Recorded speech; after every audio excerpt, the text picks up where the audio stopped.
Hi everyone. আজকে আমাদের এখানে ওয়েদারটা দারুণ না? আগে বাবা নিয়ে আসতো বাজার থেকে টুকটুকে ইলিশ, হাতের খুঁটি ধরে হাঁটতেন যেন যুদ্ধ জয় করে ফিরেছে। কিন্তু এখন বাজারে যাই তিনি, মানে আমার সংসারের ক্যাপ্টেন, ব্যাগে করে নিয়ে আসে আস্ত একটা ইলিশ। আমি হাসি প্রথমে, তারপর বলি বাস এইটুকুই। সে বলে পকেট পাতলা কিন্তু মন ভরা। তো আজ সেই ইলিশেরই হলুদ ঝোল হচ্ছে। আগের মতোই গন্ধ, আগের মতোই মায়া, শুধু দিন বদলেছে, মানুষ বদলেছে, কিন্তু ভালোবাসা তো একই রকম আছে, তাই না বলুন? অনেক বকবকানি হয়ে গেছে। তারপর আমি বেগুনগুলোকে কেটে লঙ্কার বোটাগুলো ছাড়িয়ে একপাশে রেখে দেবো।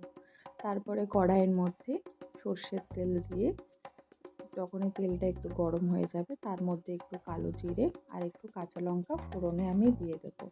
তারপরেই আলু আর বেগুনগুলোকে হালকা করে আমি ভেজে নেব। তারপরে ওই গুলে রাখা মশলা যেটা আমি করে রেখেছিলাম সেটা এর মধ্যে দিয়ে আমি ভালো করে জিনিসটাকে ভেজে নেব। তারপরে একটু ঢাকা দিয়ে কিছুক্ষণ ভাজতে দেব। ঢাকা খোলার পরে এখানে দেখতেই পাচ্ছেন যে ভালো করে ভাজা হয়ে গেছে। তারপরে এর মধ্যে একটু জল দিয়ে আমি কড়াইটাকে আবার ঢেকে দেবো আলুগুলোকে সেদ্ধ হতে।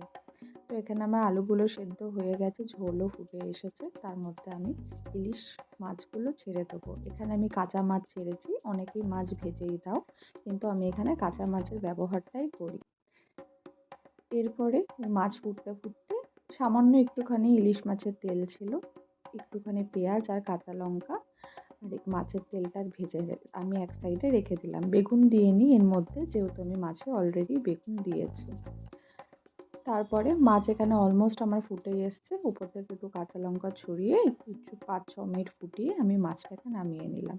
কেমন লাগলো জানাতে ভুলো না। টাটা।